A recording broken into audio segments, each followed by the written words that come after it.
Welcome everyone to the last day of CyberTitan 5. Today is our awards ceremony. CyberTitan itself is run through the Information and Communications Technology Council. I'd like to take this time to acknowledge that ICTC's head office is in Ottawa, Ontario, and it's built on the unceded traditional territory of the Algonquin Anishinaabe peoples. I'd also like to send a big thank you to our special guests from yesterday. So thank you to Field Effect, KPMG, Sophos, and AWS for being our great presenters. I think I learned a lot, so I'm hoping everyone else did as well. I'm sure everyone did from the feedback that we have received. I'd also like to take this time to thank all of the teams who attended and watched yesterday, as well as our viewers in general. So thank you all for supporting with some questions for our speakers, and hopefully that can continue today.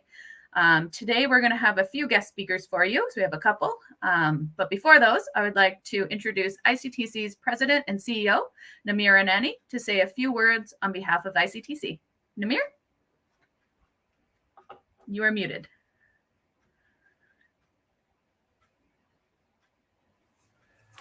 Thank you, Sheena. It's always good to unmute yourself before these things.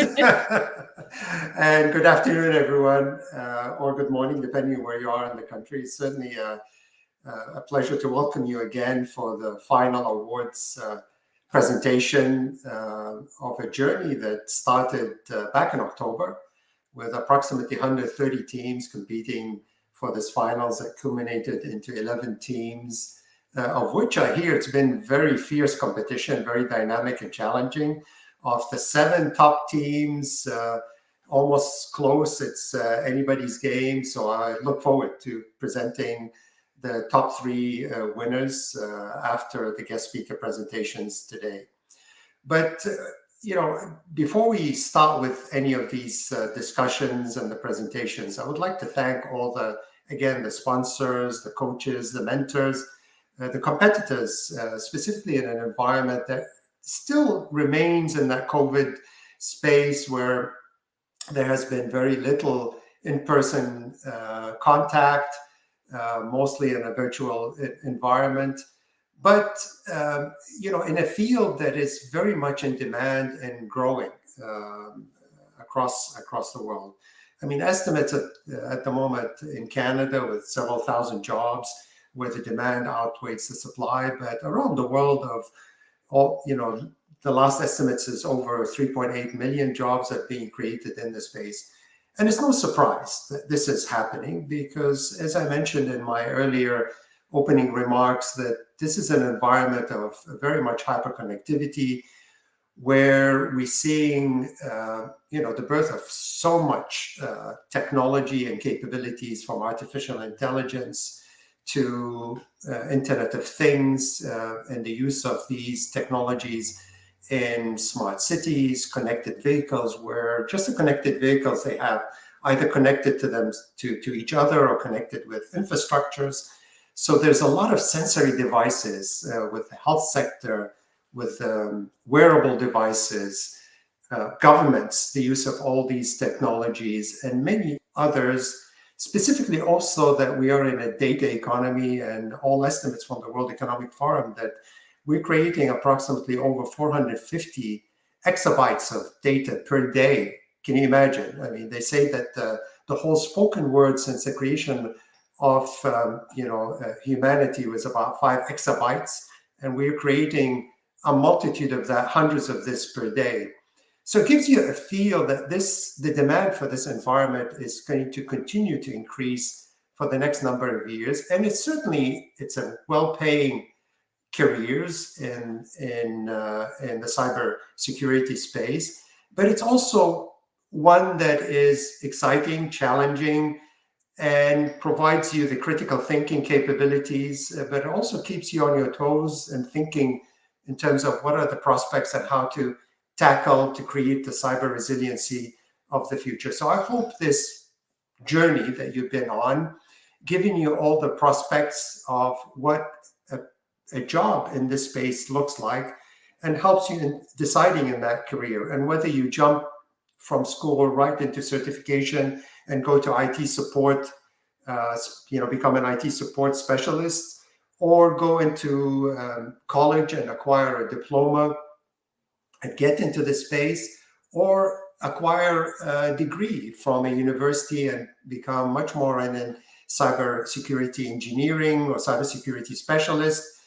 All of those domains are very possible, but the demand is certainly very much there, with tremendous potential for career prospects for anyone getting in that space. And that's not, it's going to continue for as long as the hyperconnectivity is there. And we are certainly in a world that is very much economy is digital, and the digital is the economy. So expect careers in that space will continue to evolve and to create that environment of prosperity for whoever gets into that space.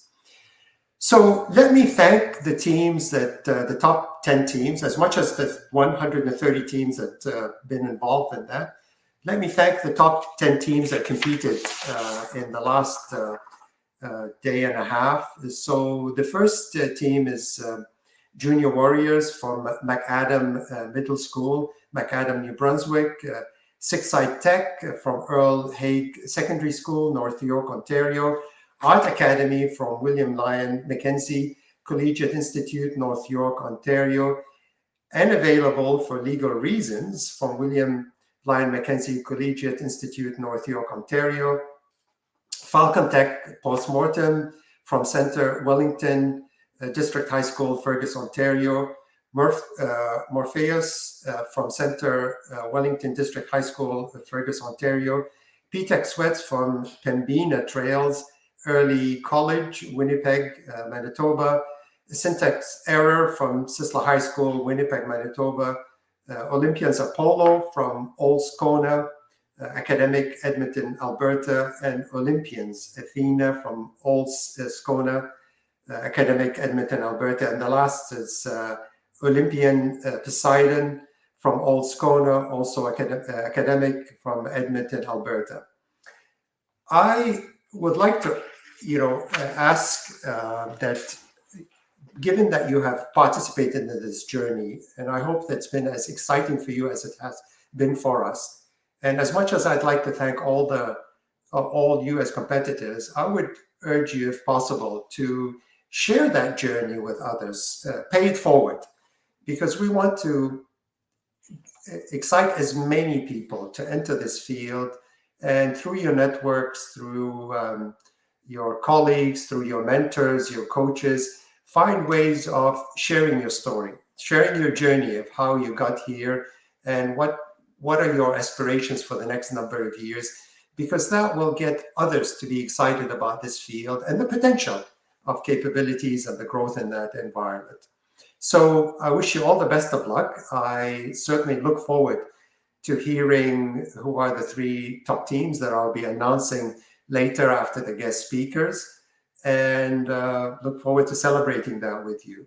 And with that in mind, let me start with our first guest speaker, who is, by popular demand, a returning speaker to our series, the CyberTitan. And I'd like to present, and certainly a privilege and an honor to present, Dr. Tom Keenan. Dr. Tom Keenan learned maybe a little bit of a bio, learned to fly a plane in Alberta, scrubbed in on an organ transplant operations in Belgium, and helped defuse an IED in Afghanistan.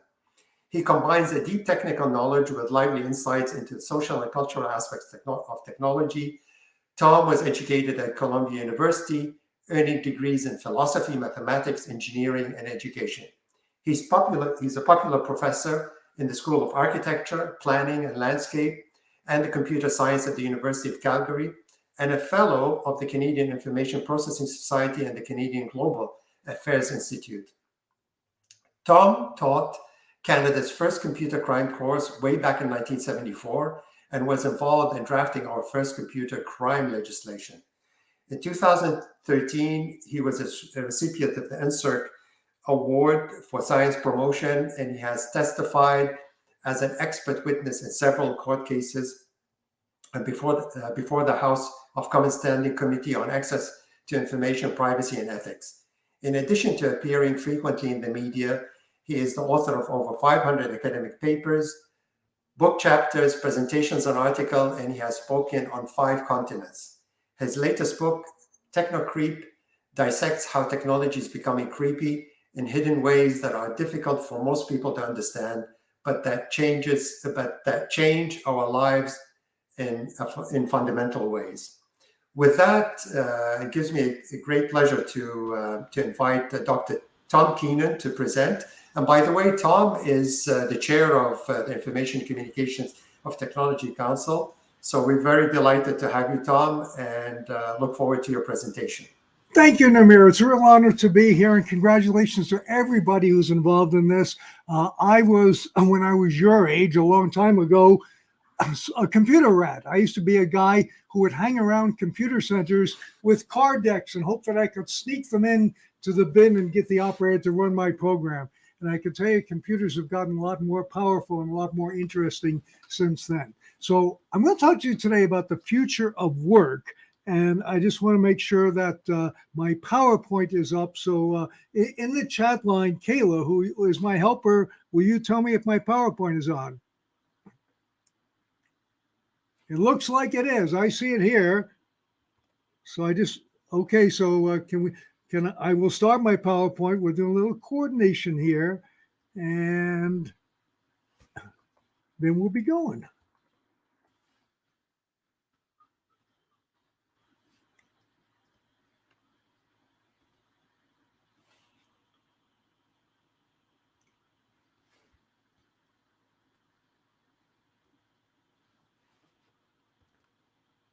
Okay, we're up there now. That's wonderful. Thank you, Kayla.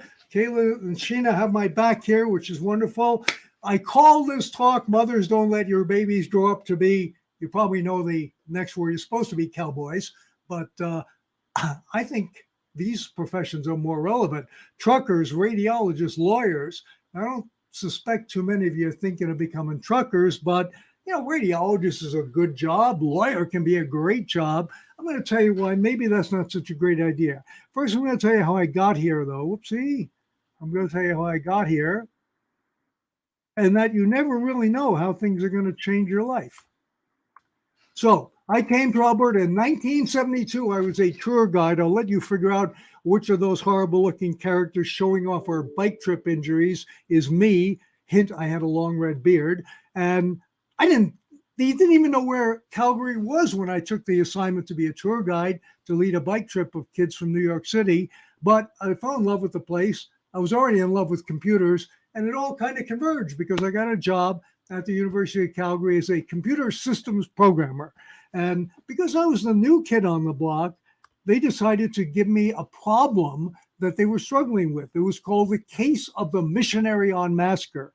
And this was somebody who was going around every night putting up a printout like this with all of the passwords for all of the accounts. And this obviously was a problem, but there was no such thing as computer security in 1972. So they stuffed it on me, on my desk, and told me to solve it. I did solve it. It led to a lifelong interest in computer security. So the perpetrator, the missionary on Massacre, actually changed my life in a good way.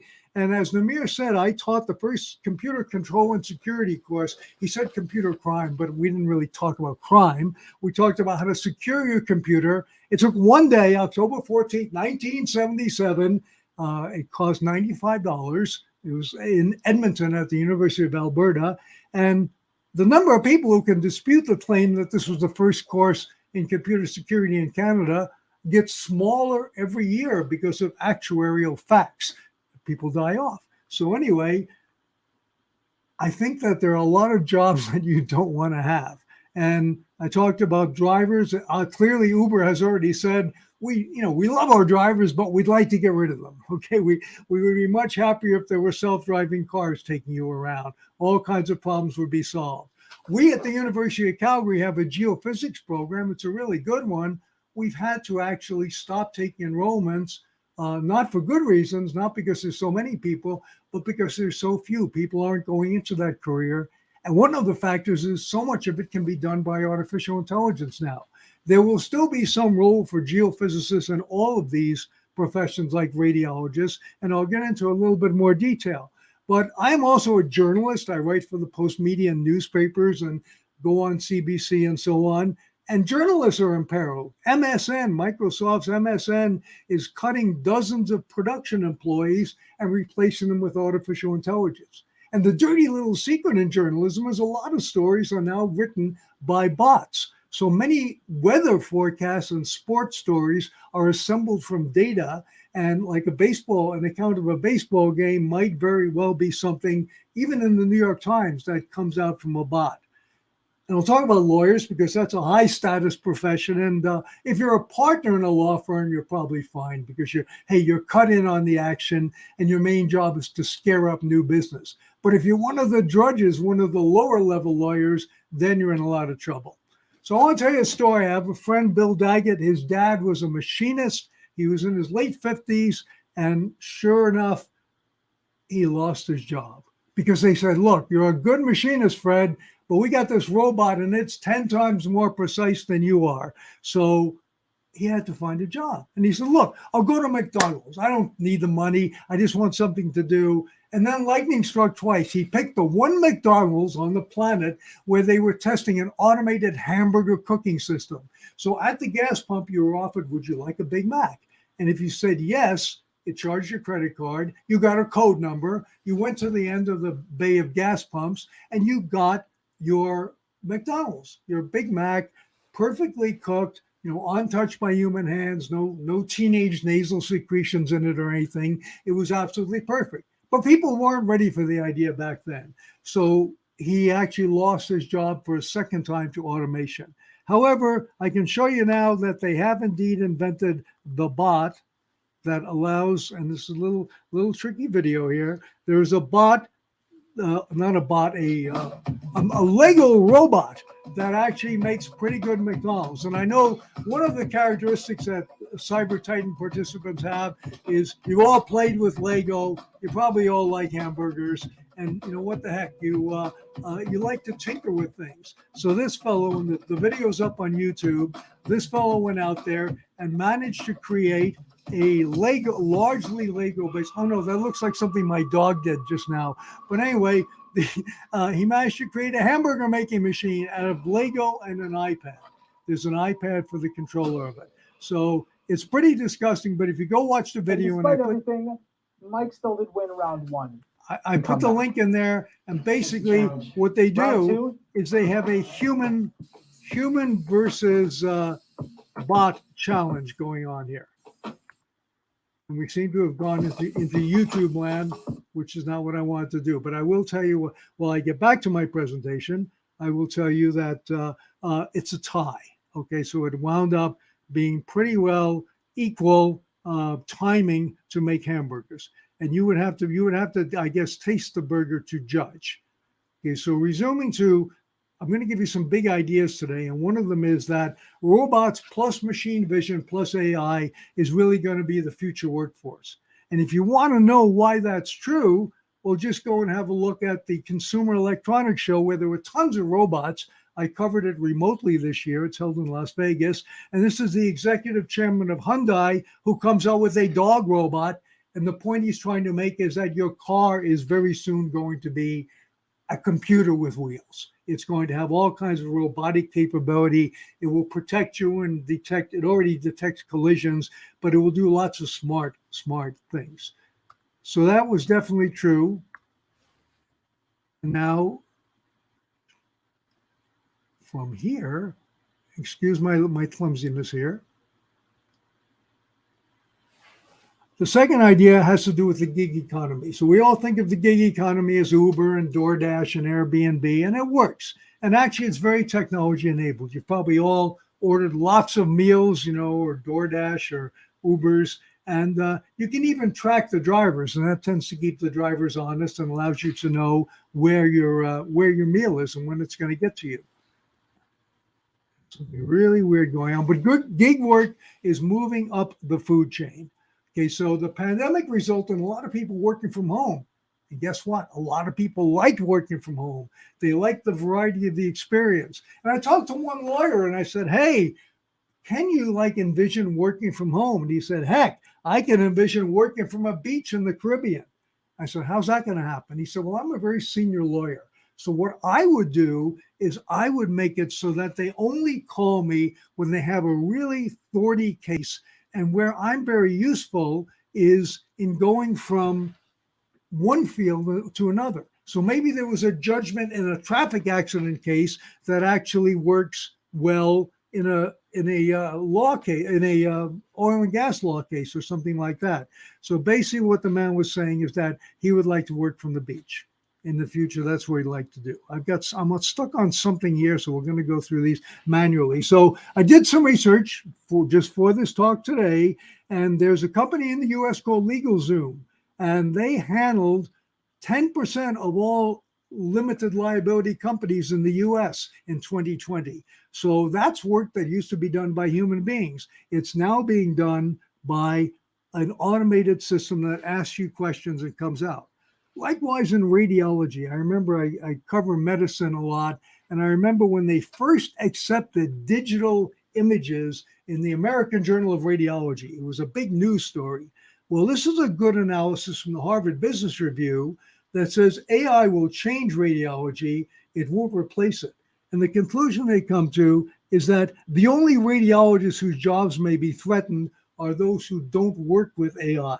So they're not saying that's going to be totally automated, because you still have the human factor. People do know things that machines haven't learned yet, and a human has to be legally responsible if you're going to go in there and cut somebody open and take out a tumor or something. So essentially, the future of radiology and many other professions is going to be AI working together with human beings.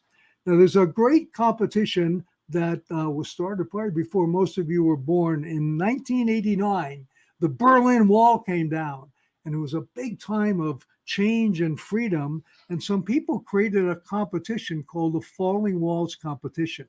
And a little bit later, I'm going to tell you a specific example from that competition. The fourth big idea I want to talk about is personalized medicine. So I don't know if you've had your 23andMe or Ancestry done. I will tell you that that only really does a small fraction of your DNA, 0.02% of your whole genome. There's a biologist at Harvard, George Church, and he founded a company that sequences your whole genome, and it's now called Nebula. And so for $299, that's the most popular option, you can get a deep sequencing of everything on your genome. And I will guarantee you one thing: if you do this, you're going to worry, because it's going to find some alleles that are abnormal in your DNA, because everybody has them. For a while, they called them junk DNA. Now they know they have very subtle effects. So one of the things you want to think twice about is, do I really want to know that I have something really strange? But it does turn out to be important information in some cases. Now, I have another friend who has a mobile DNA testing bus. He drives it around Brooklyn and Manhattan in New York. He calls it the Who's Your Daddy bus. And essentially, he does on-the-spot DNA testing. So why we would care about this is, first of all, a number of drugs behave differently in people based on their genetics. And also, people sometimes want to know, are their children susceptible to diseases? So, it's something else we can worry about if we do more DNA-based personalized medicine. You can measure yourself as well. So a lot of people have these fitness trackers. I track my weight, I track my blood pressure. I haven't bothered to get a Fitbit yet, but I do a crossword puzzle every day to make sure my brain is still intact.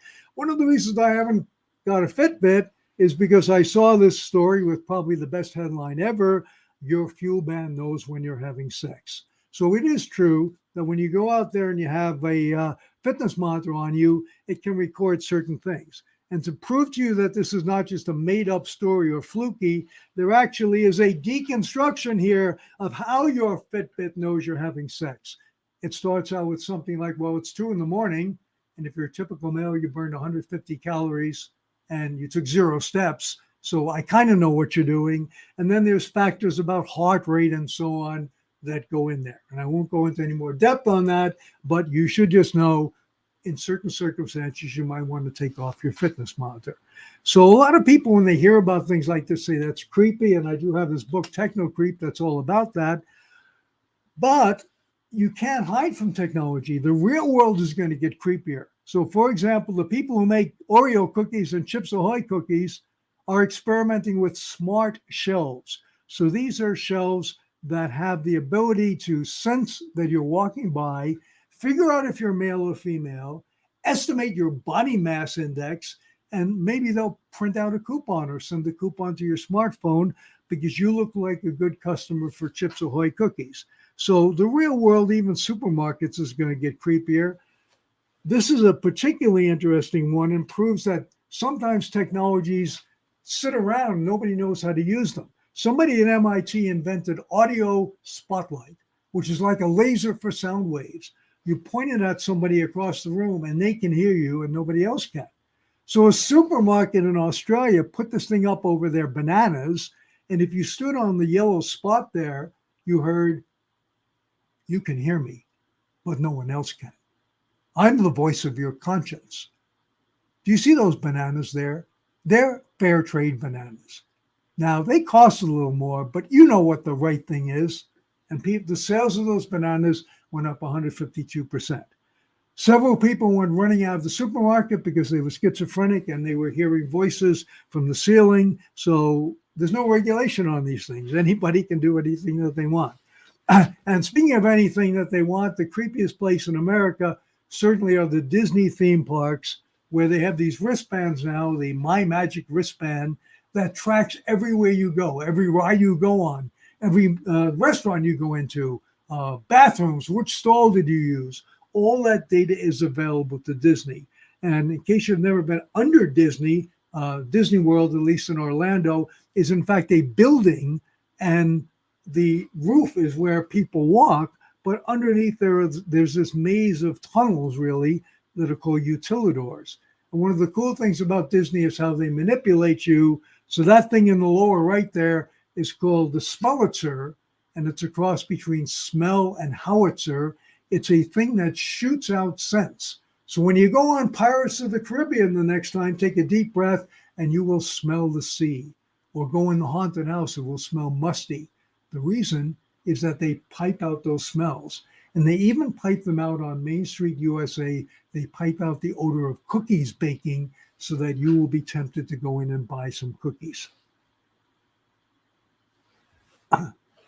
In China, you're in even more surveillance. In fact, there is this thing called the social credit system there. I won't go into a lot of details. You may have heard about it. It's a ranking system. And if you do something like jaywalking over there, you get ranked down on this. And it can actually affect your life. You may not be allowed to stay in certain hotels or take certain first-class train rides and so on.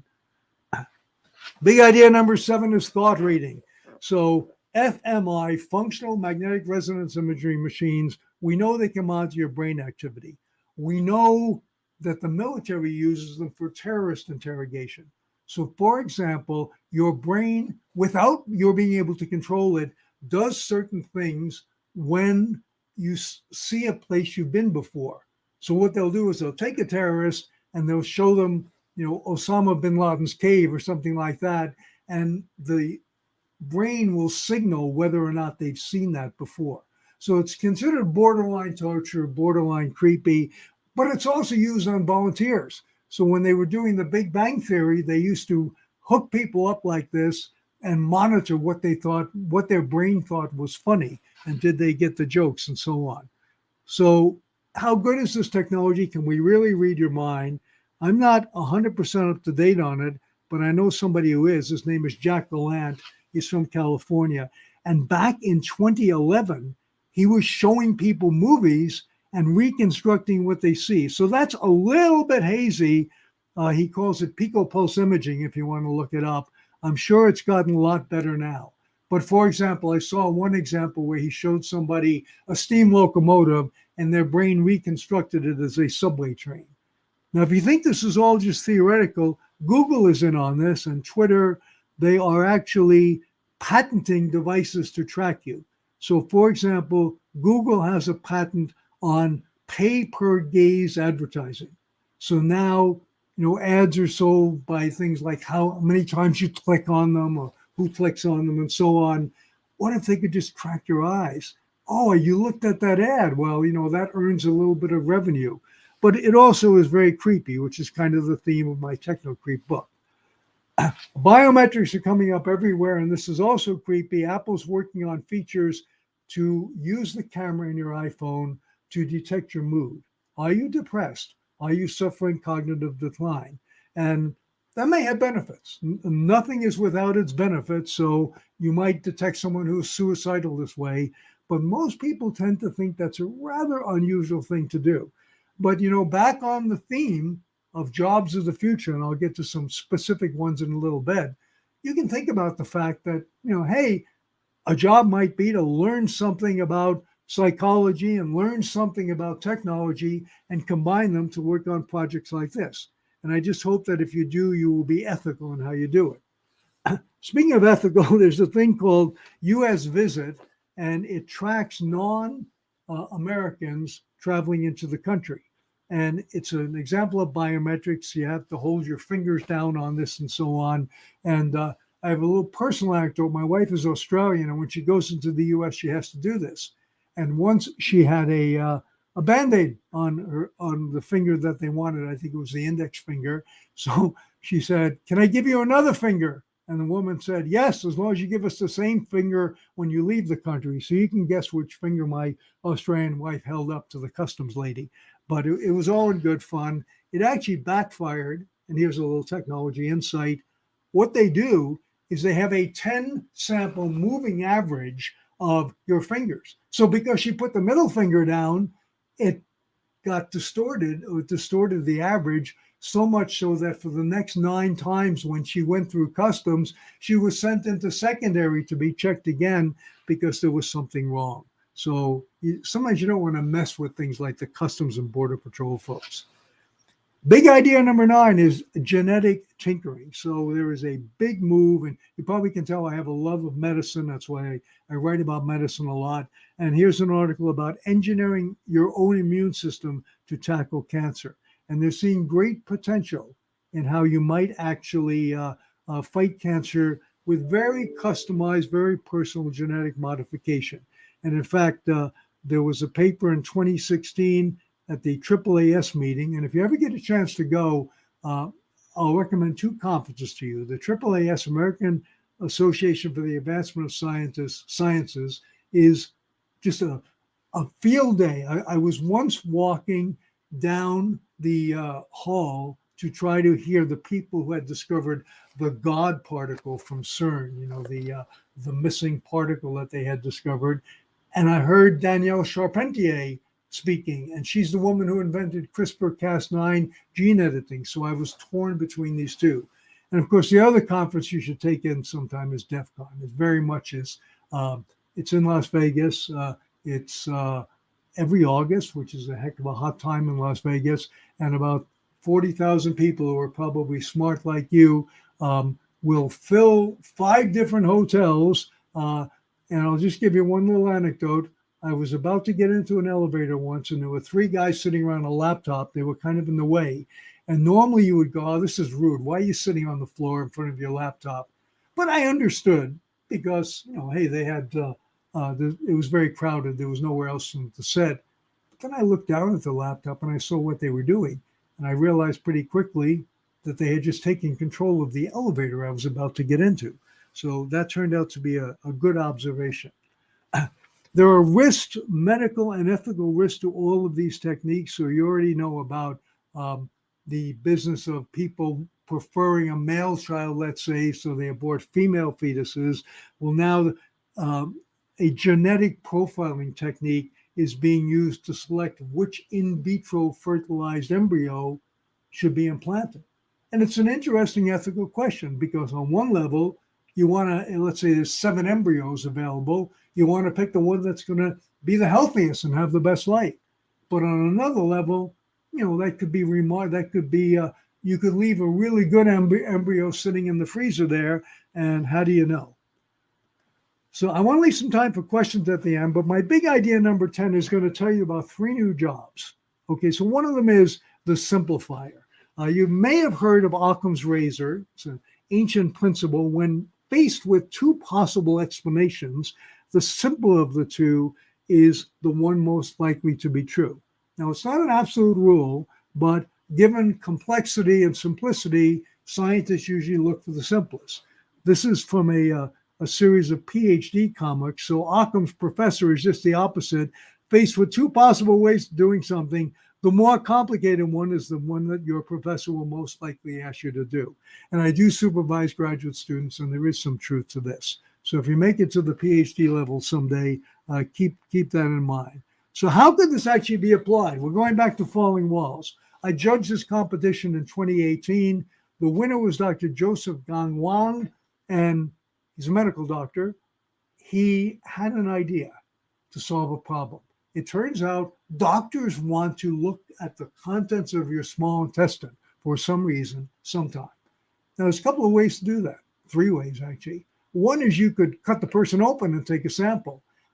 That poses surgical risk and is very inconvenient, leaves you with a scar and so on.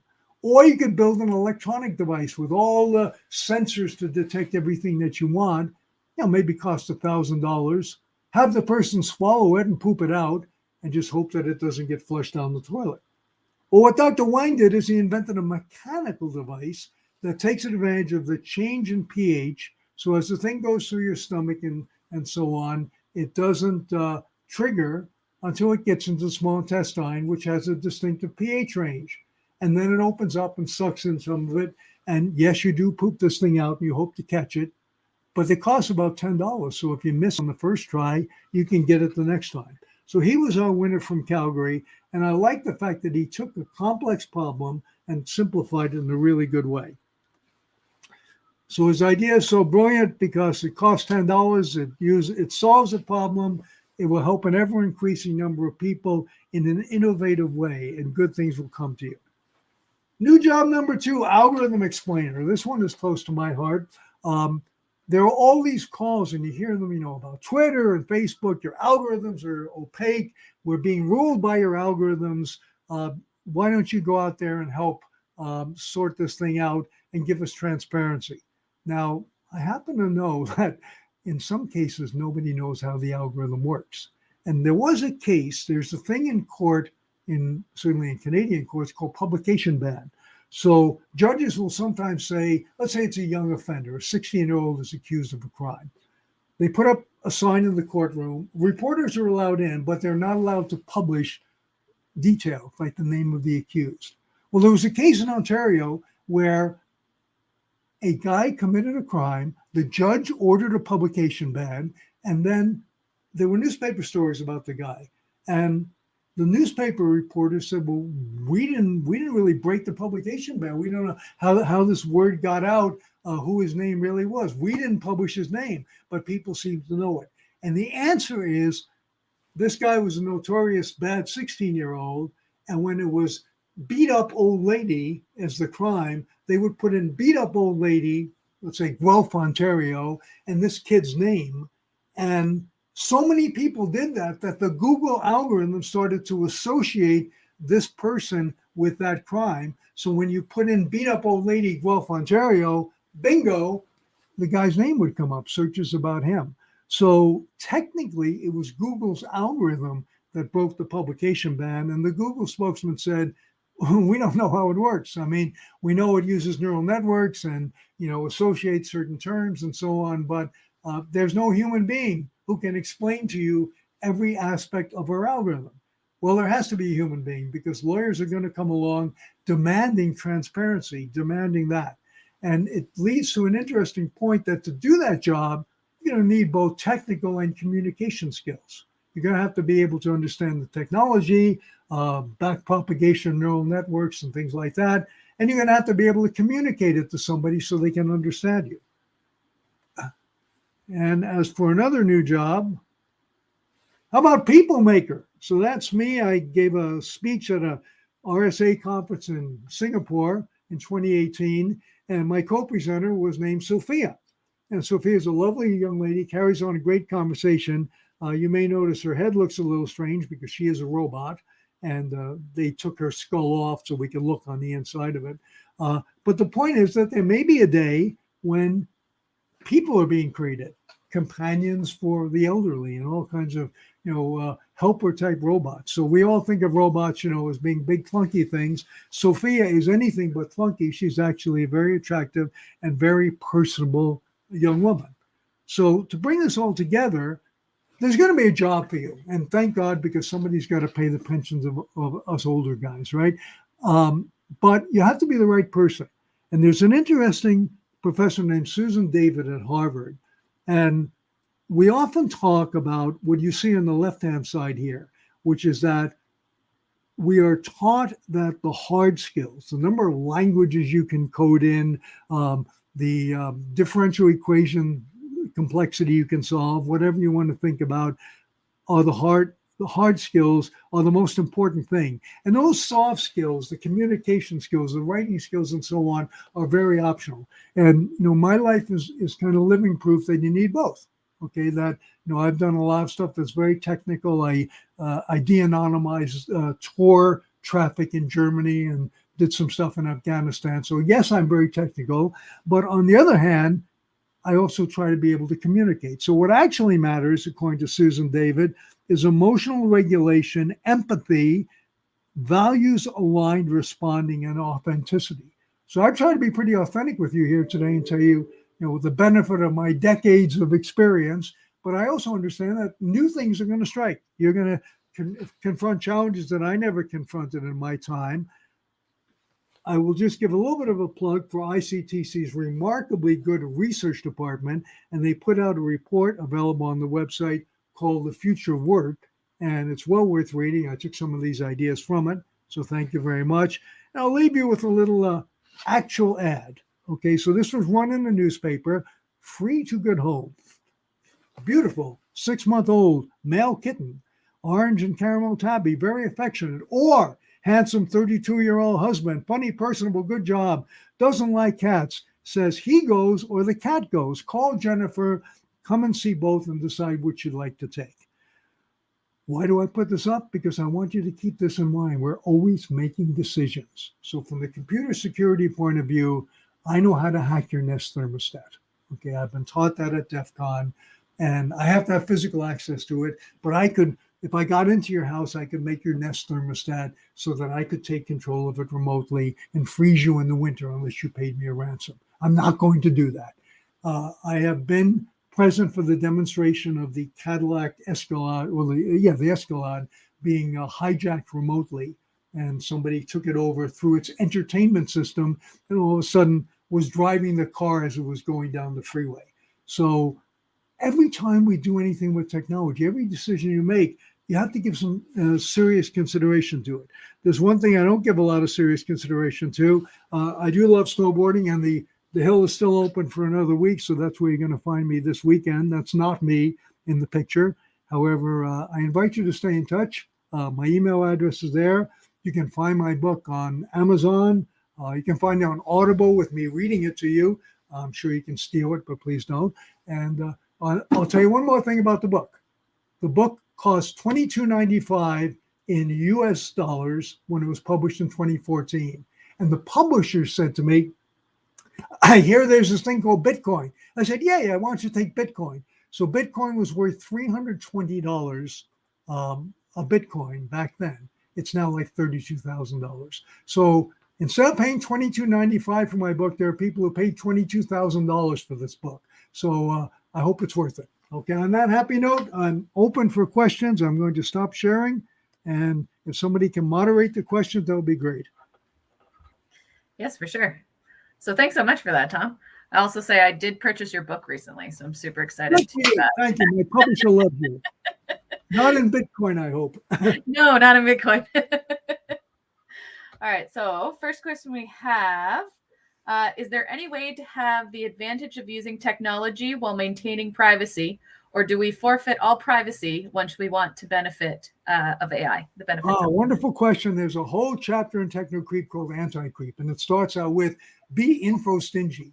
If a website asks for your birth date, make it up. I get emails every month from stores wishing me happy birthday because I make up random birth dates for them. There are some people who need your real birthday, your government, your bank maybe, but most things don't. Also, when you're doing questionnaires, if I see a questionnaire and it goes, do you have these conditions? And let's say I'm going to get a free magazine. And I go, yeah, and I make them up. Yes, I have diabetes. And then what kind? I say gestational diabetes.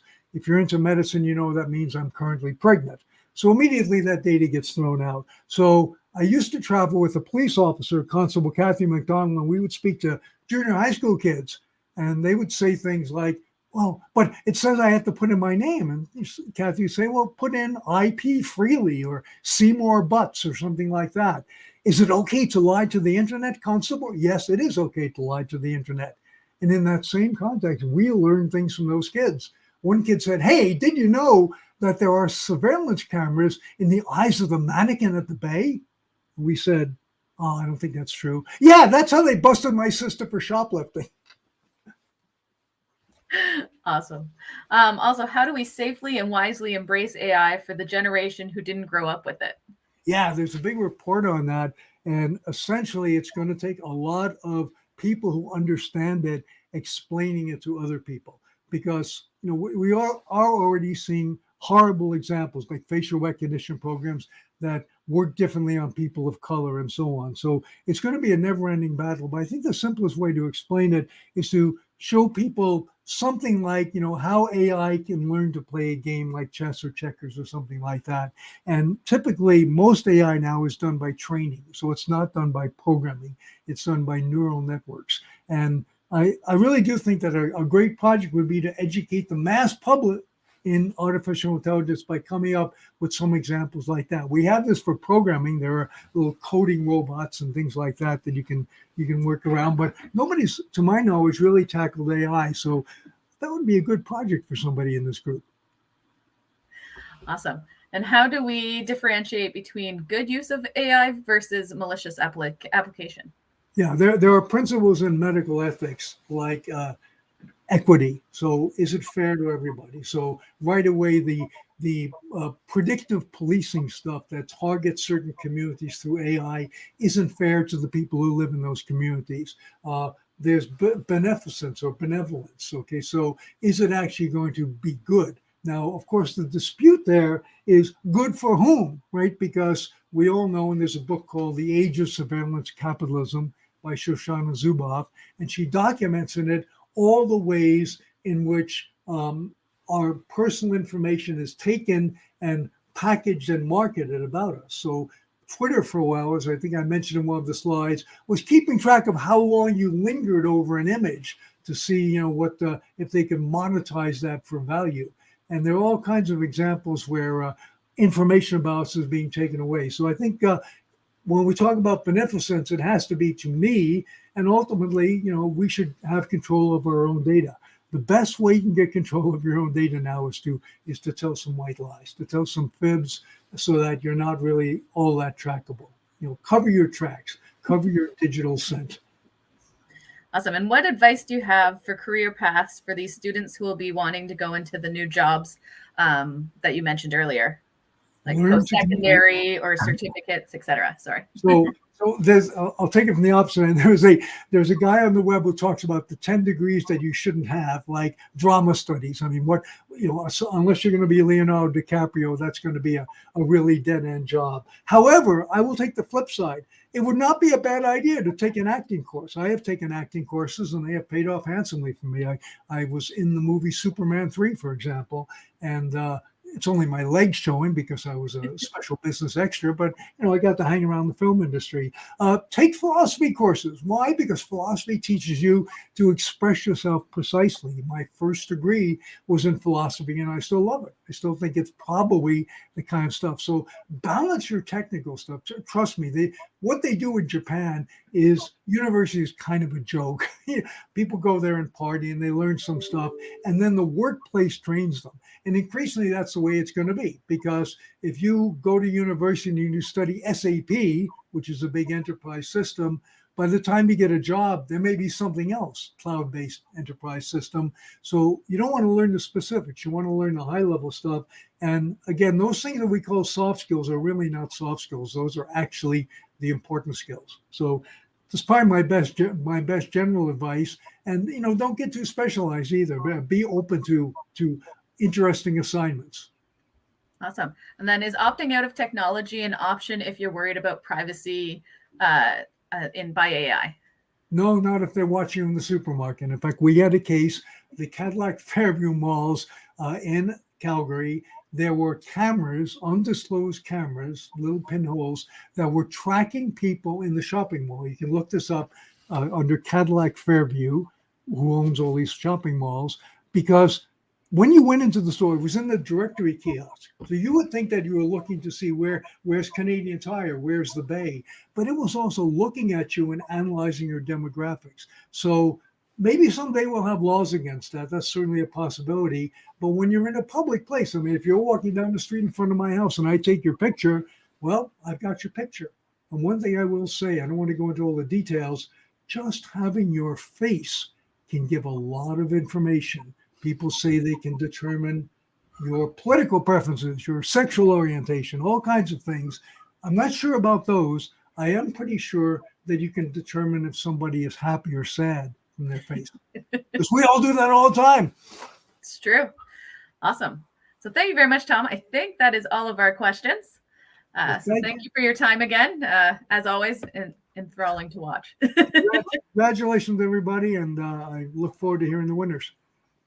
Thank you. Awesome. So thanks to Tom again. So we're going to bring on our next guest. She's from CSE. So Marisol Mcpherson is the Director of Future Programs at the Canadian Centre for Cybersecurity. Marisol is responsible for leading strategic business change and enabling agile decision-making in the context of the complex and dynamic cybersecurity ecosystem. Welcome, Marisol. Hi, everybody. Thank you so much. That bio sounds so official and complicated. To simplify it a little bit, so I work for the Cyber Centre, so the Canadian Centre for Cybersecurity, but we shorten it to the Cyber Centre just to keep things simple.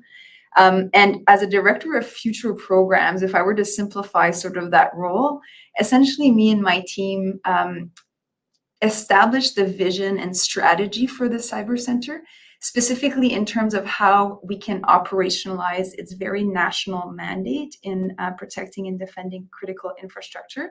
And then we make sure through different budget requests, et cetera, that the Cyber Centre is properly funded to be able to operationalize that vision. So we do work under the Communication Security Establishment, just to sort of position the role. And we are under the National Defense portfolio. So our minister is actually the Minister of National Defense. As soon as I was asked to be here today, I went on the CyberTitan website to learn a little bit more about this fascinating competition, and I was really, really excited. I was reading a bit of the description. So the students are in a position of newly hired IT professionals. In the rounds of competition, teams are given a set of virtual images that represent operating systems and are tasked with finding cybersecurity vulnerabilities, the images, and hardening the systems while maintaining critical services in a 9-hour period. And to be honest, I was very, very inspired about your efforts in this space and the fact that all of you were actually eager and interested in participating in a competition like that. That's impressive. So I had just returned from overseas. My workflow's a bit backed up, but I thought to myself, my future boss is probably in that room, so I'm going to make an effort and get in there and try to pull off this speech so that, you know, I build a good reputation. And in terms of my role in cybersecurity and the cyber workforce, that's sort of what I've been asked to talk about today.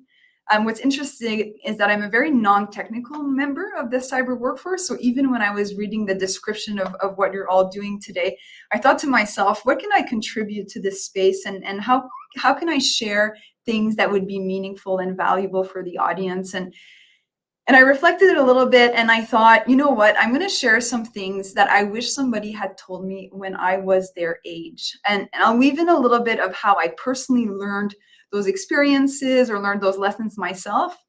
And then I'll tell you a little bit more about the Cyber Centre and CSC in the hopes that as an organization, one day we'd be lucky enough to have you in our workforce.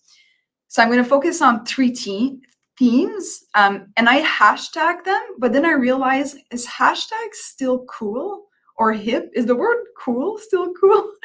Anyways, so the themes are hashtag epic fail equals epic opportunity, hashtag community over competition, and hashtag equity, diversity, and inclusion. So in terms of the hashtag epic fail equals epic opportunity, this is actually one of my most valuable lessons. I actually often get a bit emotional talking about it. If I go back to high school Marisol, so where some of you are standing now, I don't recall having a lot of opportunities to learn this lesson. I'm from a small town. I got the results for which I put in the work. And unlike you, I was more of a late bloomer when it comes to my intellectual motivation and drive. So you would have probably not seen me at such an advanced competition when I was in high school. So again, kudos to you. So things were generally pretty easy and smooth.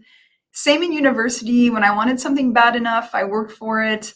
Didn't really get out of my comfort zone, which sort of stopped me from being able to have experiences of hashtag epic fail. Socially, I also had no issues, and generally speaking, I was on an easy and paved trajectory.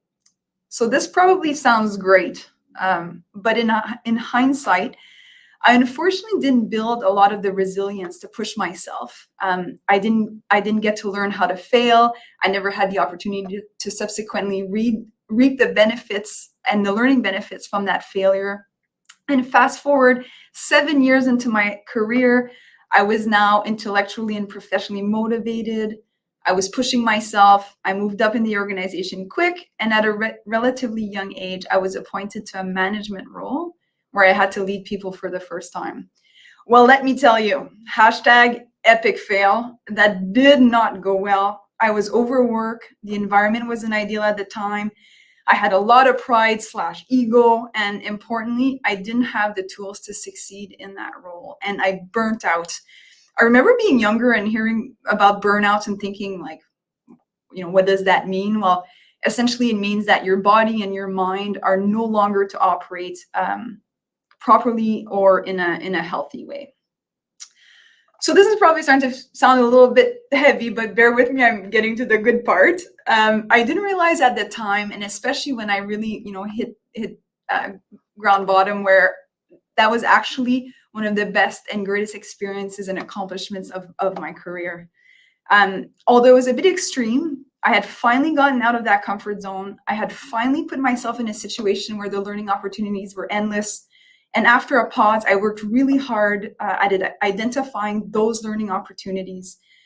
And off I went and dedicated years of training and coaching towards those learning goals.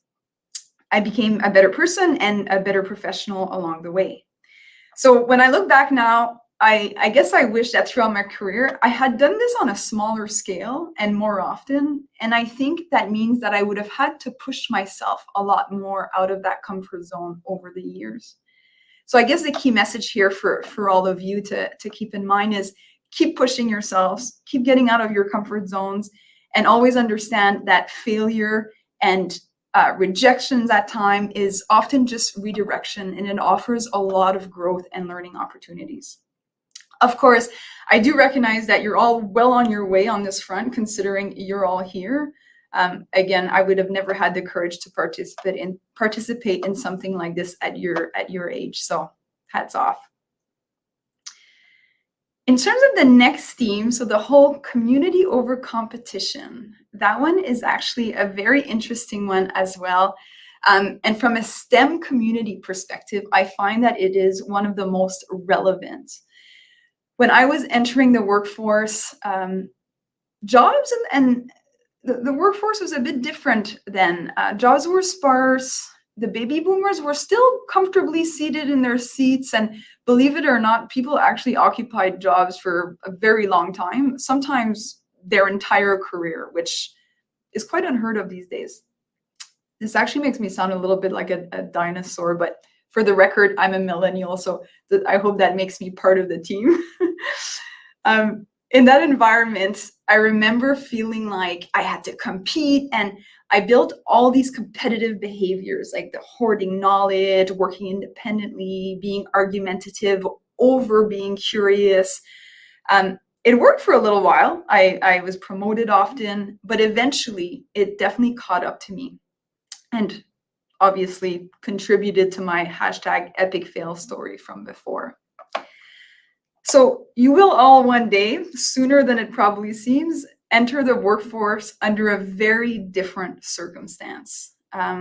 We currently have a major workforce shortage in STEM fields, and we need and will continue to need so many of all your powerful, powerful brains. The reality is that all of your powerful brains might be good at very different things. And to be able to solve the big problems that we're faced with and that we have to solve, and to meet the demands in STEM fields, and particularly in cybersecurity, and in the complex sort of ecosystem that we're in, we'll need to pool all of your very strong, powerful brains together. And today, you're in what is disguised as a competition, but what it really is a community where you had the opportunity to meet others with equal powerful brains as you, but very different probably in their skill sets and their interests and their passion. And you all pulled your ideas as a team and your skills together to achieve what I'm sure are very impressive results. So what you learned today in terms of building your community, building your relationships, learning from one another, and pooling all your talent is one of the most valuable lessons you can get. And it will be invaluable as you enter your career, those collaborative, community-based behaviors. So I encourage all of you to build off of that and continue to build that community, and you'll have exponential success. On top of that, your success will help advance very important solutions that we'll need to address, again, the demand of the future.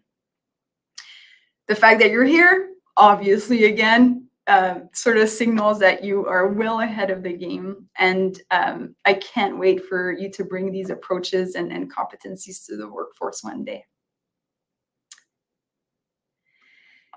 In terms of the last theme, equity, diversity, and inclusion. So finally, in 2022, you actually can't have a conversation about STEM and cyber without talking about equity, diversity, and inclusion. And that is about time, if you ask me. I was actually just recently at a conference in the United Kingdom in Wales. It's called Cyber UK, and it's hosted by one of our 5i partners, the UK Cyber Center. And equity, diversity, and inclusion was a major and prominent theme. I actually want to talk a little bit about two different streams of inclusion on that front. So the stream of inclusion that is about minority groups and marginalized groups, but also the stream of inclusion when it comes to people with different educations and professional backgrounds and experiences. So if I start with the stream of the minority and marginalized group, I can only sort of build off of my experience in that front. I am a woman. I work in a very technical, semi-military environment, and I do not have a STEM education. Actually, this is probably a little bit of a hidden lesson, but I remember telling my parents when I was 17 that I wanted to go in computer science because that's the course I had received the highest grade, and I had gotten an award for my grade in computer science in high school. And I was all excited about going into computer science, and my parents were entrepreneurs, and they actually told me, and I quote, that computers are dead. So here I am with a business degree, which is, hilarious, still working in this STEM field, which I obviously wish I had followed my instincts instead of, following the instincts of my parents at the time. So the lesson is, don't listen to your parents. I'm just kidding. I'm going to get in trouble for that one. But throughout my career, and especially at the beginning of my career, there wasn't a lot of women representations, and especially not in executive positions. In the federal public service at large, but specifically at CSC, and especially in the two programs where the STEM talent resides. So our program of signals intelligence and our program of cybersecurity. So essentially you're, trying to work hard, but you're looking around and you think to yourself, where do I fit in here? And is there a career path for me as a woman in this organization? And especially as a woman that doesn't have a STEM education. Things have changed a lot since then. Luckily today, 3 out of our 5 assistant deputy ministers are actually women. Our deputy chief is a woman, and our minister, the Minister of National Defense, is also a woman. So we are making a lot of progress, but there is a lot of room to grow. In terms of my experience trying to push the barriers, I was certainly faced, the barriers I was faced with because I'm a woman. I'm still working on a lot of those. So I'm still working on having the courage to be confident in settings where I'm the only one or one of a few that is like me. I'm still working on being authentically myself and not conform to fit in. This one's important because once upon a time, I did try to conform, but by not being myself, I actually wasn't able to thrive. I'm still working at creating an environment and culture where we can have open and honest conversations about equity, diversity, and inclusion. And I'm still working on building allyships from members of communities that aren't marginalized and that form the current majority, because a minority can't push a cause on its own. I actually think your generation is super lucky because you've been raised in a much more inclusive and equitable environment and culture, and your ease of openness is very inspiring. I guess the message here is if you're a visible minority or if you're a member of a marginalized community, bring it. Bring it, bring your whole self to the table, be unapologetically yourself, and go show the world what who you are has to offer. And if you're not part of a marginalized group or a visible minority, be an ally and encourage everyone to be themselves. I personally cannot wait for your generation to enter the workforce. From an education and professional background inclusion perspective, so that one's a bit less common as a conversation, but I still think it's a pretty important one. As a non-technical professional in a very technical department, it took me a while to appreciate that I wasn't a second-class citizen, that my contributions are as important as my STEM colleagues' contributions. I know that you're all here as students with interest in STEM fields, and I encourage you to maintain that path. Again, don't listen to your parents. But I think it's important for you to know that achieving cyber objectives is a team sport. So if you're interested in STEM fields, know that there may be many roads that lead to you having contributions in that field. And also, if you do maintain a development path in STEM, it's important that you remain open and curious about the other important contributors to the goals you are passionate about achieving.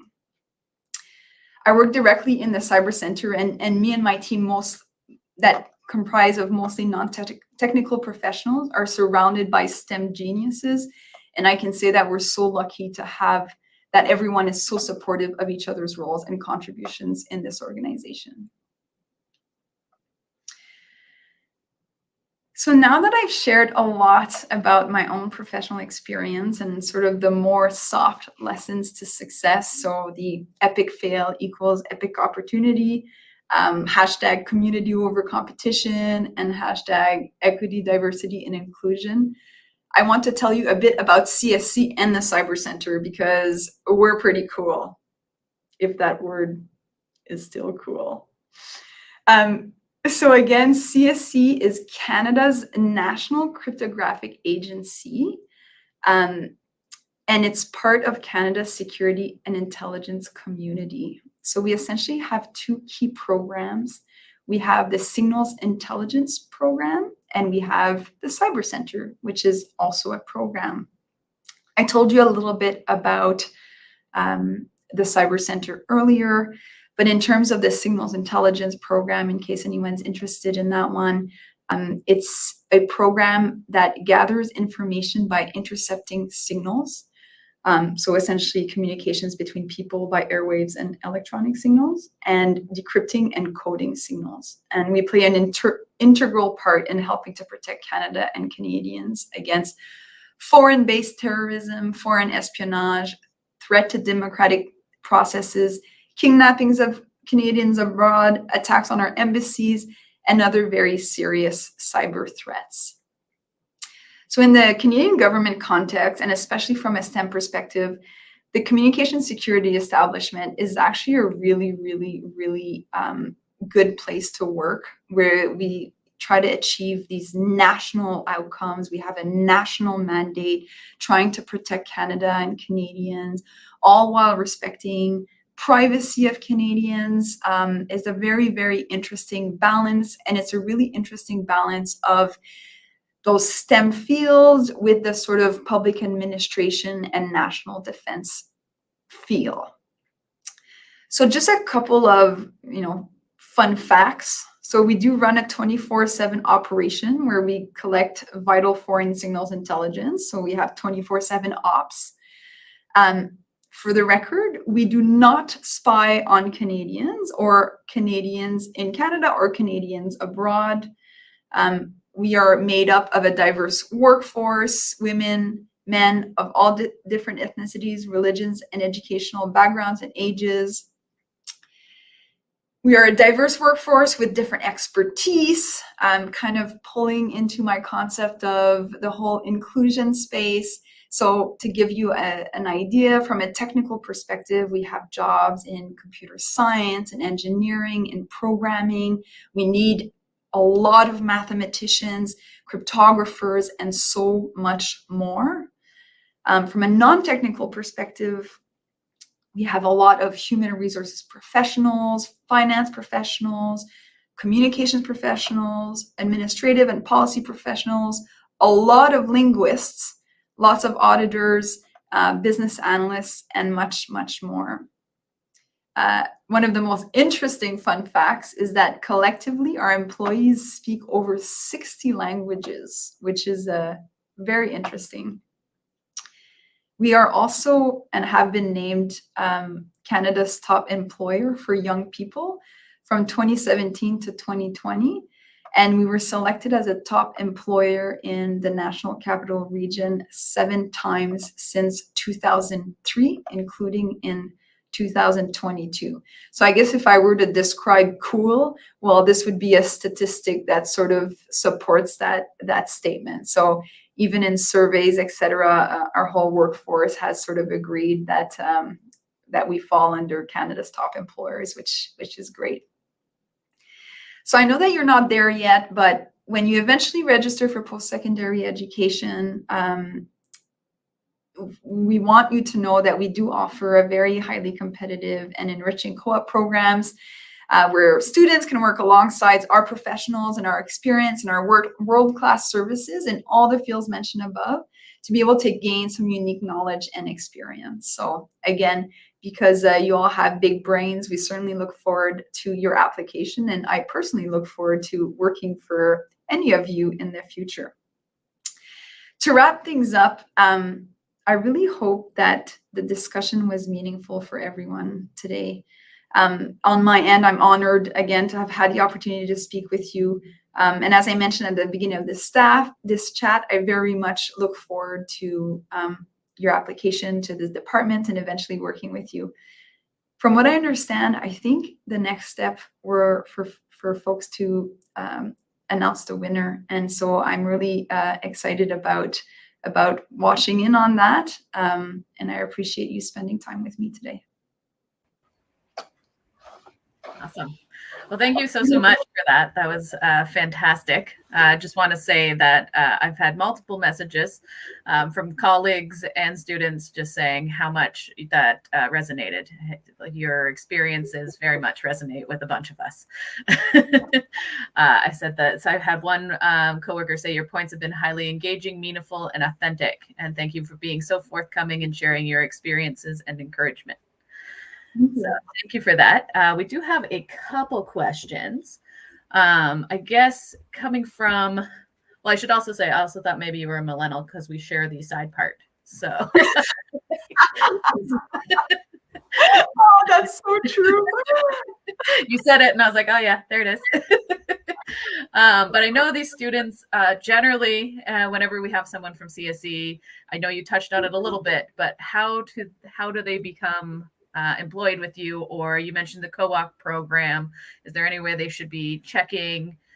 How regular does that program run? Any tips you might have so that they can hopefully work with you?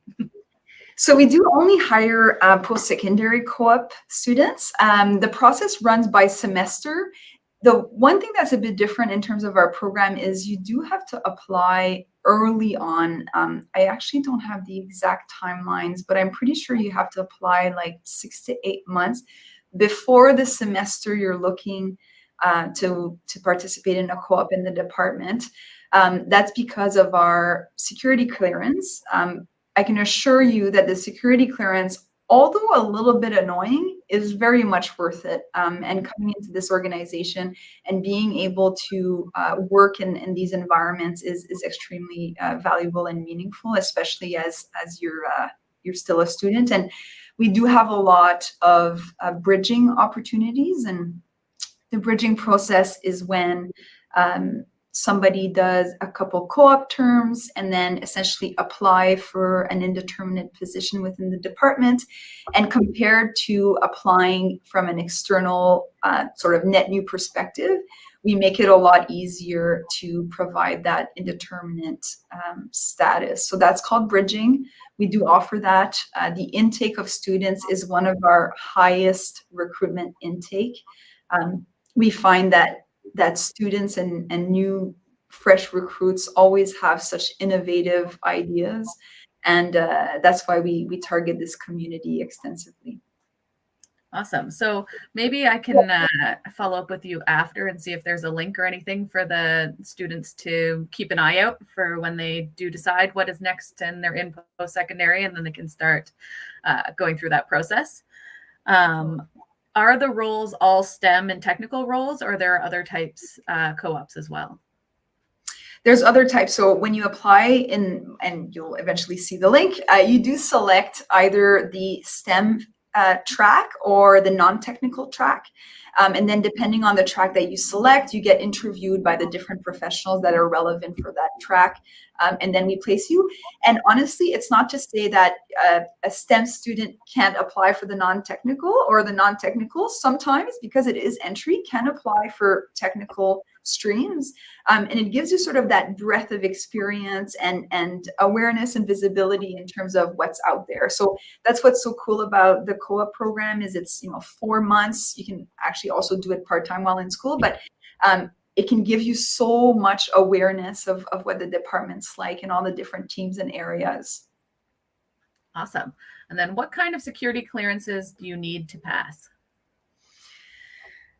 So currently, you do need a top secret clearance. And again, that process, not super fun if I'm being honest, but very, very, very worth it.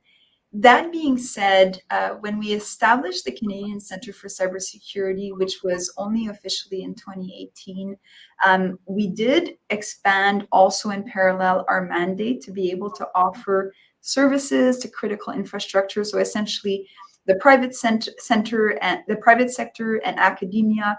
And so we did build a brand new facility with unclassified rooms and unclassified, well, actually the entire building is pretty much unclassified. We now use a lot of unclassified tools.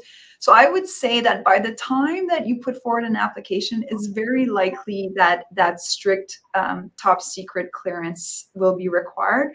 It's more likely that we'll have multi-classification opportunities. So depending on the interest in terms of the types of jobs, they would require various classifications. But we're certainly not there yet. Today, it's still a top secret clearance that's required.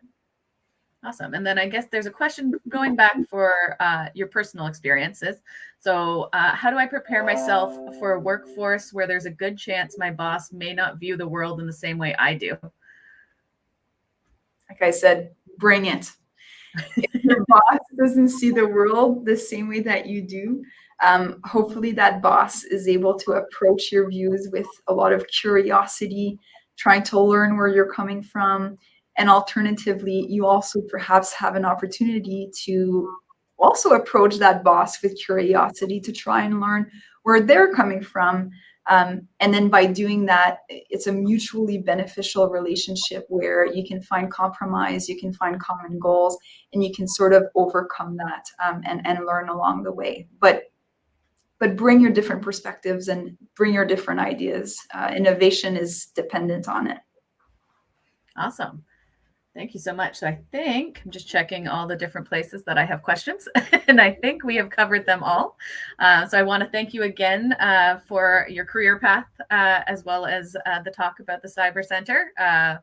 And thank you in general for CSE for being our platinum sponsor for the 4th year in a row.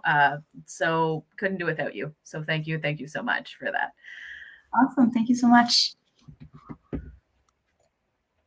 And so at this point, we are going to take a 10-minute break because I know everyone really wants to hear the results, but we are going to take a 10-minute break from now.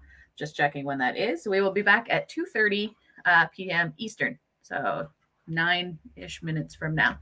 So see you all then. Thank you.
Welcome back, everyone. That 10 minutes was really quick. But now on to what everyone has come today. So this year's competitors went to the moon. I know all the competitors are already aware of that, but for anyone watching who might not be, all of the competitors were defending a moon base this year. So we are going to invite our competitive team at Field Effect to review this year's competition and then present the Defender of the Year. So I'd like to welcome Noel Murphy, the Director of Simulation Technologies at Field Effect. Noel.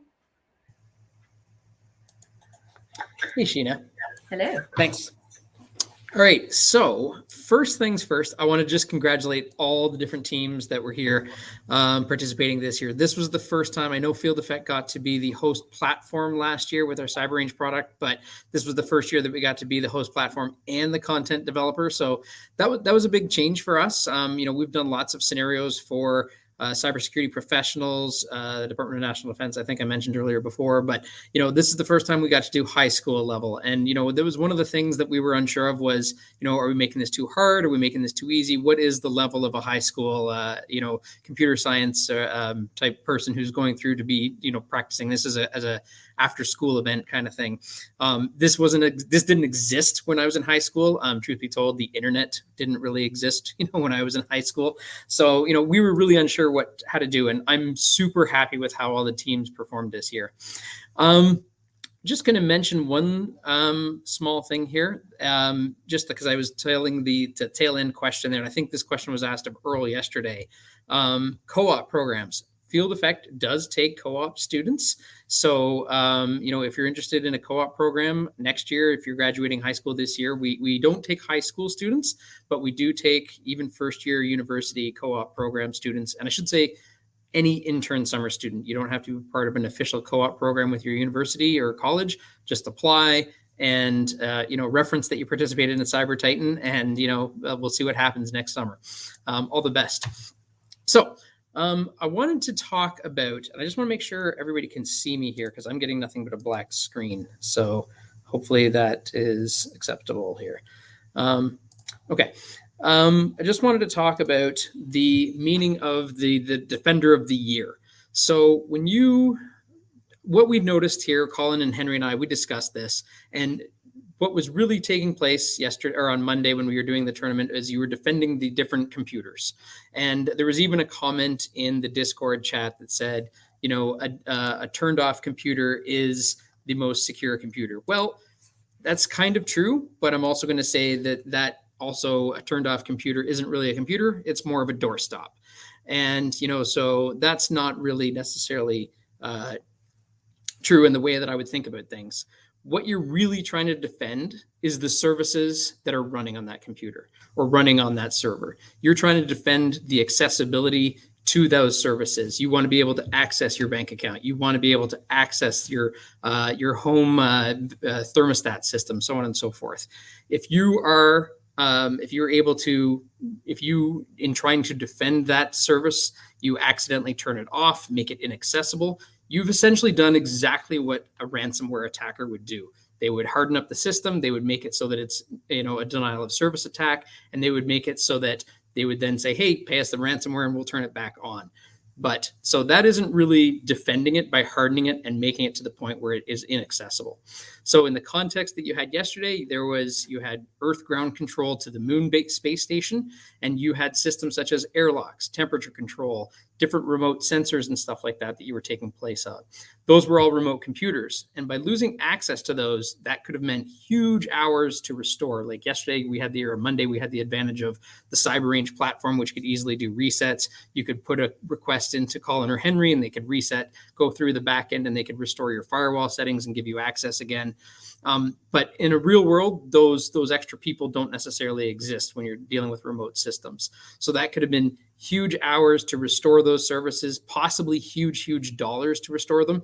And in the context of yesterday, with astronauts walking around on the moon, it could have been a loss of life to some degree, depending on which system you took offline. So I'm going to say a little story from a long time ago. I was working for a company, and we built some software that we deployed on services that we then deployed to different customer locations. And the customers had the option of, with their basic service, they could plan to maintain the system themselves, or with our premium service, we would do the upgrades and maintenance for them. So in the early days, this customer had some premium service, and we were doing an update to our software, and we remoted into the machine and did an upgrade. And what we didn't notice was that we had accidentally also upgraded the OpenSSH service as well. And when the machine rebooted, that service did not come back up. So we had lost connection. We had absolutely no way to connect to this remote service.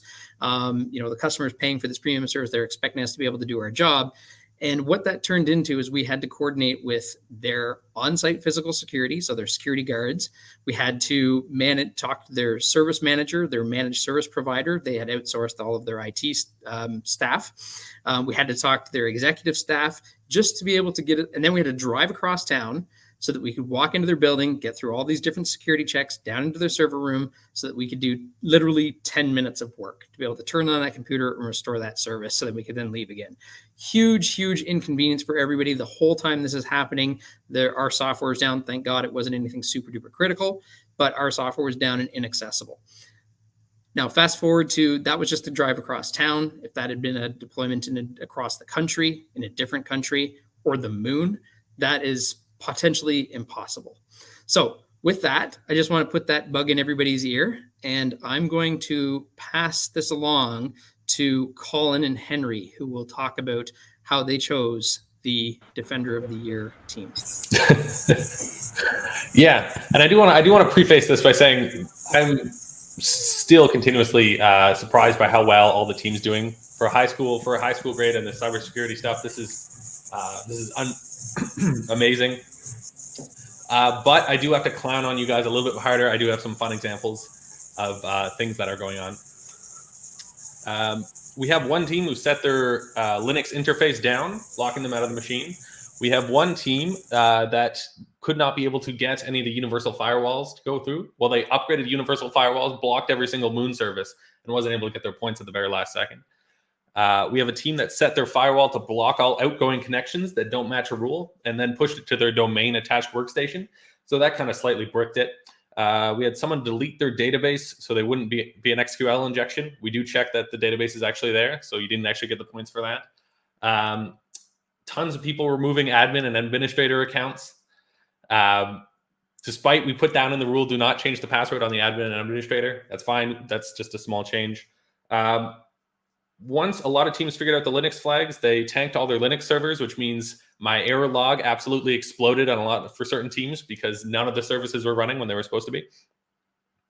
There was one team in particular who were dead set on trying to get internet. There is no gateway attached to those VMs.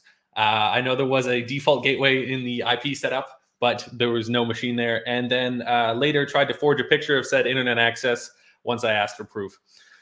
So that's a little bit of clowning on you guys, and then I'm going to pass it over to Henry here. Thanks, Colin. So we're not just bringing this up to make you guys just feel bad about it. Part of bringing it up is we understand, obviously Monday was a competition. You guys weren't actually remoting into computers that are on the moon. There isn't actually astronauts up there, but think about it within the context of the scenario. So again, one of you enabled the firewall, blocked yourselves out. You had no way of remoting in. And so either Colin or myself just went in and fixed it for you. But if it was a moon base, your only option realistically is to call one of the astronauts and ask them to do it for you. The astronauts are likely scientists, that they're probably not strictly computer people, so they may not understand what you're asking them to do. So you're basically giving tech support over the phone to someone who's on a different planet, which obviously has its own problems as well. And in the meantime, astronaut time is very highly, they have something to do every 15 minutes. So you could potentially be wasting a lot of time that's being used for different experiments. And as well as that, the moon base is an international project, so you might even be screwing with another country's operations, which probably doesn't reflect too well on HQ itself. If it's on the Earth base, it's not as bad, but there's still some cost to it. You need to spend time taking computers down, maybe replace them with something in the meantime. But that's time that could be spent just maintaining the infrastructure. All that being said, I would like to award the award for Defender of the Year to Six Side Tech from Earl Haig.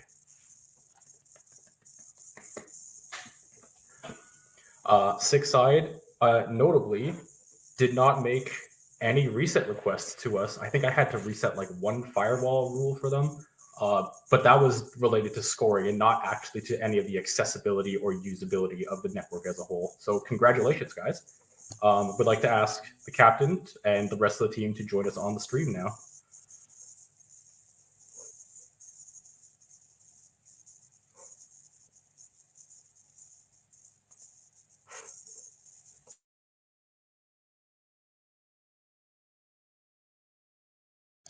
While we're waiting them to join, I think it's safe to say, Henry, I'm going to ask you, but it's very safe to say that I know we haven't revealed who the scorer, the points for the different teams are, but had we not, or had you guys not been in around to be able to reset firewalls and give access and restore services for teams who lock themselves out, that scoreboard would look quite a bit different than what it does when we unveil it here in a minute.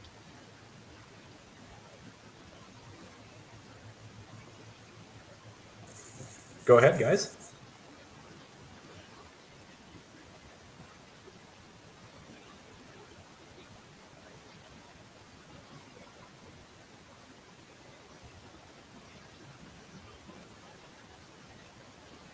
We're having a little bit of audio problems. Can you guys just double check on your end and make sure everything's coming through okay?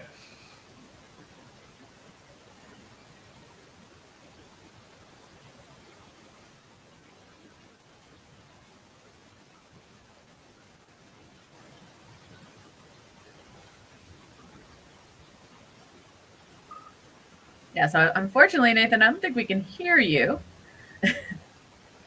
But you are there. And congratulations, everyone. Wave to all of you. Let's see. Yeah, just give it a little bit. Oh, in fact, there too. Perfect. Okay. So congratulations. Oh, there we go. Okay, there you go. Perfect.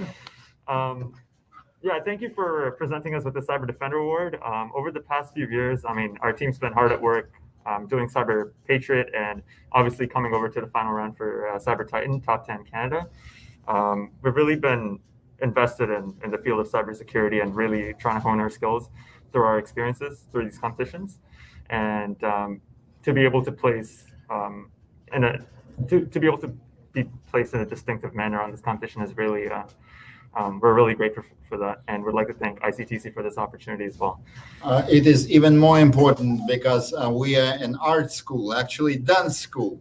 So we can play trumpets, violins, and do other stuff. And this makes a whole difference for the school, which is a prominent Toronto School Board art center. Thank you. Awesome. Thank you very much. Congratulations. So I will be sending, it's a crystal plaque that has, it looks like a light bulb. So I will be sending that directly to the school so you can display it wherever you guys see fit. All right. Thank you. Thank you.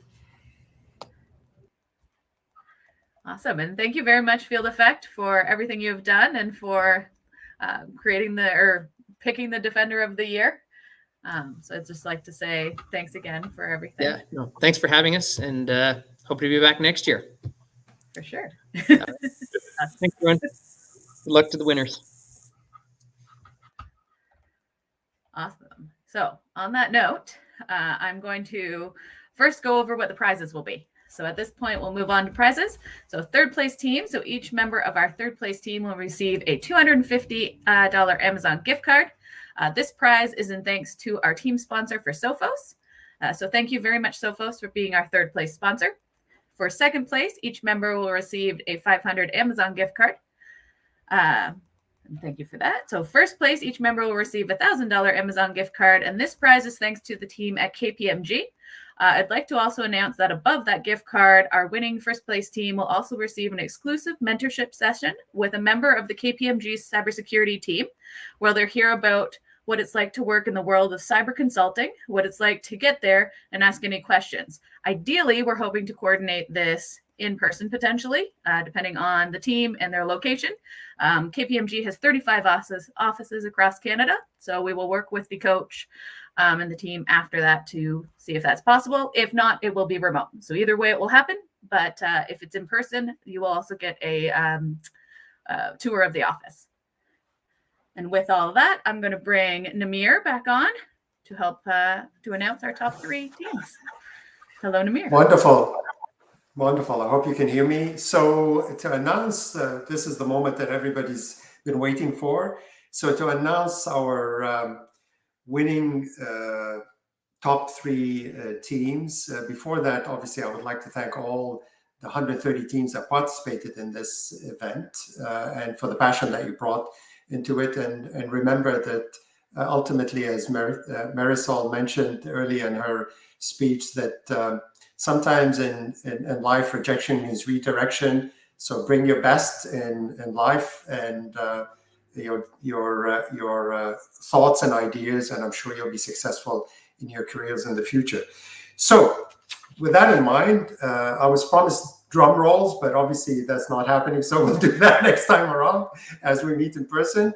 But in third place, it's again a CyberTitan, who were nominated Defender of the Year just now, from Earl Haig Secondary School, North York, Ontario. So I'd like to ask the team to come back on the screen, and that's Captain Hashif and the team, Christian, Nathan, Daniel, and their coach, Sasha Nukovic.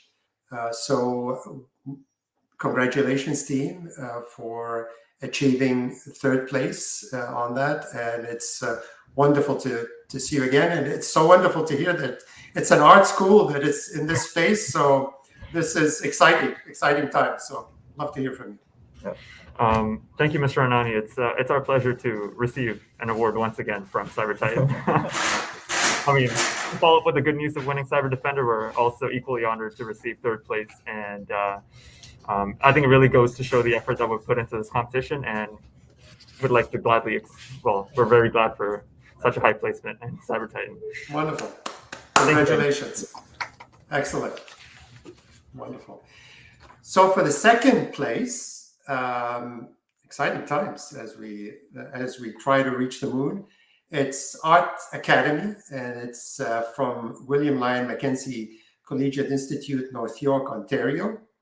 So I'd like to call upon the team to be on the screen if possible, and that's Captain Justin and the team Paul, Hazel, obviously Justin, Bernie, Nicole, and Coach Philip Guglielmi.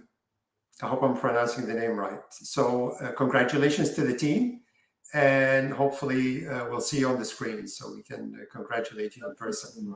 So congratulations, and hopefully we'll see you on the screen so we can congratulate you in person. So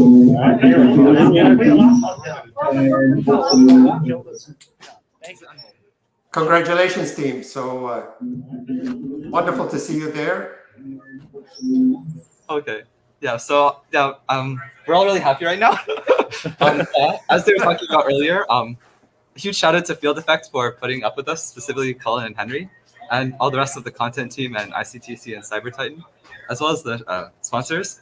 I also want to give a quick shout out to a former member of our team, Peter Lin. He's since graduated, but last year we placed top 3. Fortunately, couldn't come, but I just want to give him an honorable mention. And of course, our coaches, Mr. Guglielmi here.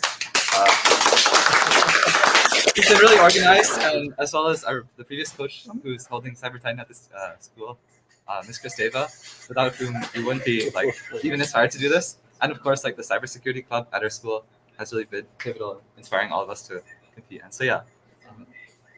Fascinating. Congratulations. Wonderful. Okay, for the first prize and the first place, and the team that, let's say, reached the moon, the team is unavailable for legal reasons, again, from William Lyon Mackenzie Collegiate Institute, North York, Ontario. So I'd like to call upon the team to be on the screen, and that's Captain Stephen. And I'd then like to call upon the team to be on the Celeste, screen. and that's Captain. There's a delay here. And I'd That's, like to call upon. yeah, communication with the moon is always, there's a latency with that. So Celeste, Ivy, Matthew, Nathan, Tracy, and Coach Philip Guglielmi. So with that, congratulations, team. You've done a wonderful job, and you attained the first place. Congratulations. Thank you. Yeah, it was a really great competition. Thank you so much to all the organizers. It's our third year competing, third year placing on the podium, so we're all really excited and happy about that. Unfortunately, we're all grade 12s, so we won't be returning next year, at least not on the competition floor. But yeah, it was really great experience for all of us. Wonderful to hear. Listen, I wish you all the best in your careers in the future. I think this journey, I'm sure, has helped you, expand your horizons and build on this for the next number of years. And we look forward to hearing all your stories going forward. But please also share your journey with others to get them excited about this career. Thank you, everyone. Congratulations. Thank you.